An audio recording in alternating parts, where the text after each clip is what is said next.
Assalamualaikum warahmatullahi wabarakatuh.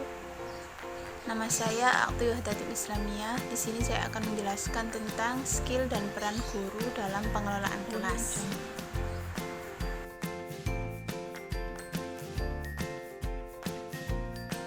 Assalamualaikum warahmatullahi wabarakatuh.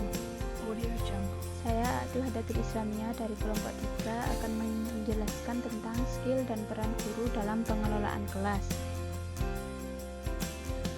Kita mulai dari definisi guru dulu.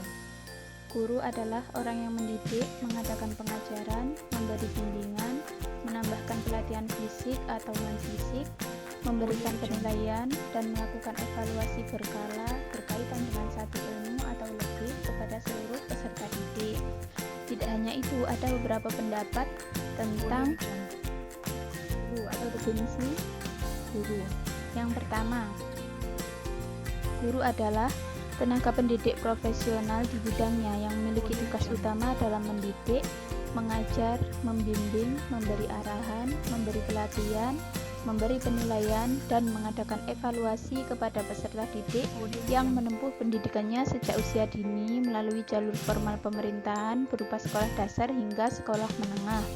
Kemudian pendapat yang kedua, guru adalah seseorang yang memiliki kewenangan dan tugas dalam dunia pendidikan serta pengajaran pada lembaga pendidikan formal. Yang ketiga, guru adalah orang yang pekerjaannya atau profesinya mengajar.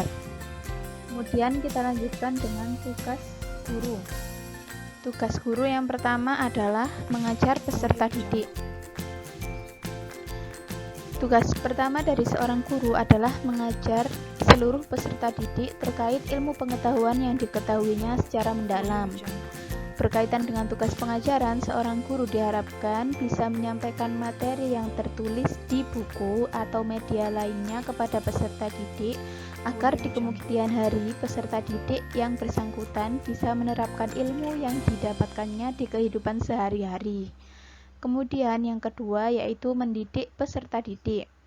Setiap peserta didik atau murid memiliki karakter masing-masing yang terkadang membantu jalannya proses belajar mengajar atau sebaliknya. Hal inilah yang menjadi tugas seorang guru untuk mendidik sang murid agar berjalan di koridor yang semestinya di dunia pendidikan.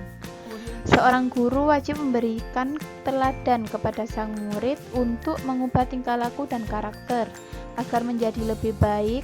Nantinya dampak positif yang timbul adalah pola pergaulan dari sang peserta didik sendiri yang dapat membedakan mana yang baik dan yang buruk untuk dirinya. Kemudian yang ketiga adalah memberikan bimbingan dan pengarahan pada peserta didik.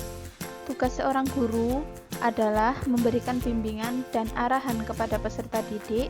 Bimbingan dan arahan ini diharapkan mengembangkan kemampuan motorik maupun kemampuan lain yang dimiliki seorang anak didik. Bimbingan dan arahan ini bisa dilakukan dalam beragam bentuk, diantaranya memberikan tugas kepada anak didik dengan terlebih dahulu menekankan apa yang harus dikerjakan, memberikan pembenaran atau revisi apabila anak didik melakukan kesalahan pada tugas yang diberikan. Kemudian tugas guru yang keempat yaitu melatih peserta didik. Memberikan pelatihan kepada peserta didik memiliki fungsi yang hampir sama seperti pada saat seorang guru memberikan bimbingan dan pengarahan. Pelatihan dalam dunia pendidikan dapat dilakukan dalam beberapa hal.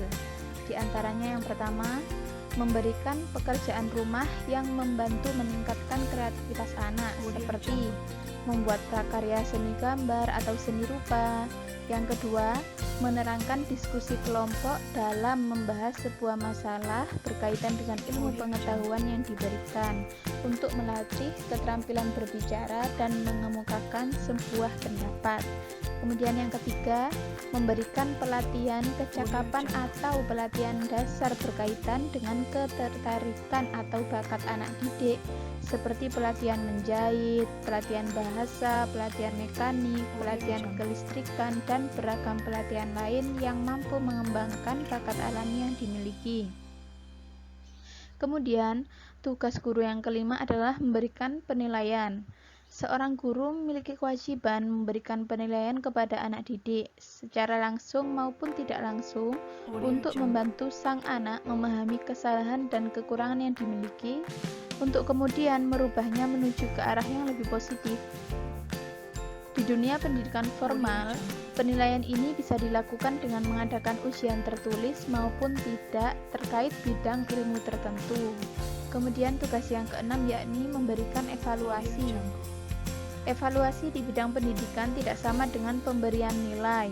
Evaluasi juga bisa berkaitan dengan sang guru sendiri, mengingat evaluasi ini akan memberikan pandangan seberapa berhasil seorang guru dalam memberikan pendidikan kepada anak didiknya. Evaluasi ini memiliki arti yang luas, di mana evaluasi bisa dilakukan secara tertulis maupun tidak. Kemudian tugas guru yang ketujuh yakni memberikan dorongan moral dan mental. Seorang guru memiliki tugas dan kewajiban untuk memberikan dorongan moral maupun mental kepada anak didiknya agar sang anak didik mampu menghadapi segala jenis permasalahan yang terjadi dalam hidupnya selama mengenyam pendidikan formal maupun non-formal. Misalnya saja saat seorang anak mendapatkan nilai paling rendah di antara teman sekelasnya. Seorang guru yang baik akan memberikan semangat kepada anak yang bersangkutan agar belajar lebih baik lagi ke depannya dengan memberikan hadiah sebagai perangsang niat belajar atau penghargaan lainnya.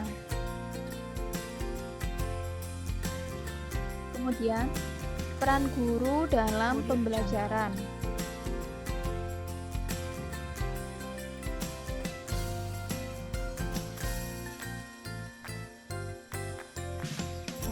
Memiliki keterkaitan dengan bahasan sebelumnya, peran guru dalam dunia pembelajaran juga tidak kalah penting.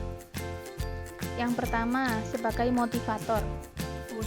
Seorang guru diharapkan mampu memberikan dorongan mental dan moral kepada anak didik agar kedepannya mereka selalu memiliki semangat dan tujuan dalam belajar. Seorang motivator yang handal akan menjadikan muridnya sebagai seseorang yang handal dan berani dalam menghadapi setiap masalah yang ada di kehidupan. Kemudian yang kedua, guru sebagai administrator, di mana guru yang bersangkutan akan mencatat perkembangan individual muridnya dan menyampaikannya kepada orang tua. Hal ini diharapkan dapat menjaga anak yang bersangkutan untuk selalu berjalan di jalur yang benar. Kemudian yang ketiga, peran guru sebagai evaluator.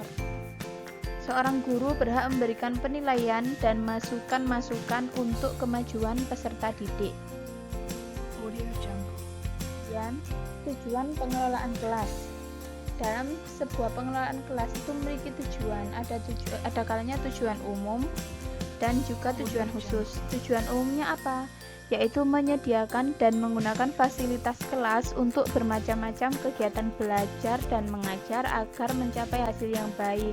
Jadi tujuan umumnya itu menggunakan fasilitas yang ada di kelas itu tadi. Kemudian tujuan khususnya mengembangkan kemampuan siswa dalam menggunakan alat-alat belajar, menyediakan kondisi-kondisi yang memungkinkan siswa bekerja dan belajar, serta membantu siswa untuk memperoleh hasil yang diharapkan. Kemudian yang terakhir, kegiatan-kegiatan yang harus dilakukan ketika di dalam kelas. Yang pertama, seorang guru harus menyusun kelasnya dengan baik. Yang kedua, menyusun jadwal pelajaran. Kemudian yang ketiga, merencanakan aktivitas kelas bagi murid dengan dibimbing oleh guru itu tadi. Jadi seorang guru harus terlebih dahulu merencanakan aktivitas yang akan dilakukan di kelas nanti. Kemudian yang keempat, guru dalam melaksanakan tugas harus terlebih dahulu mempersiapkan diri dengan bahan-bahan pelajaran sebelum berdiri di depan kelasnya. Intinya ketika seorang guru mau masuk kelas ataupun mau menjelaskan sesuatu, seorang guru harus mempersiapkan dirinya dan mencari bahan-bahan pelajaran apa nanti yang akan disampaikan ketika dalam kelas dan apa saja kegiatan-kegiatannya nanti ketika dalam kelas bersama para peserta didik. Kemudian yang kelima, guru menciptakan situasi kelas yang baik. Sebagai seorang guru, sudahlah menjadi kewajiban menciptakan suasana kelas yang baik. Seperti itu. Mungkin hanya itu yang bisa saya sampaikan. Kurang lebihnya mohon maaf. Assalamualaikum warahmatullahi wabarakatuh.